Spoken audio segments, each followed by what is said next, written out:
السلام عليكم ورحمة الله وبركاته. معاكم سلوى المطيري. أنا مثل ما أنتم تعرفون، سبق أن أعلنت أن في شخص من ذو منصب، سبق أن كان متزوجي بعدين انفصلت عنه، وكان أبوي جدا يعني يقول هذا الرجال مناسب لك، لكن التجربة خير البرهان، وكان الرجال أكبر مني 33 سنة، يعني ماني راجعة، يعني ما حابة أعيد التجربة. المهم، بصراحة أنا امرأة مو فاضية، دائما مشغولة، عندي كثير من المشاريع اللي أمشي فيها.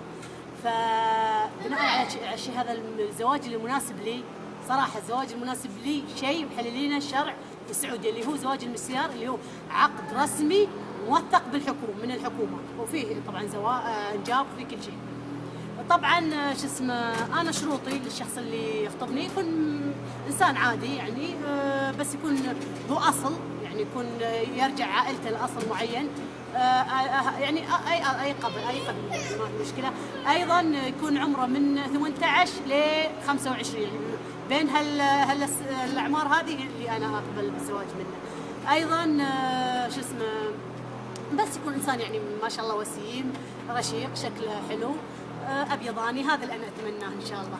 اتمنى ان يكون اطول مني، انا طولي 163، مرات يكون 173، يعني اتمنى يكون هو طوله 175 سوري.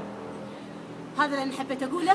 وطبعا اتمنى يكون رشيق، وقلت لكم عمره بين 18 ل 25، شهادته يعني اهم شيء يكون مخلص رابعه ثانوي، مو من يعني انسان مثقف.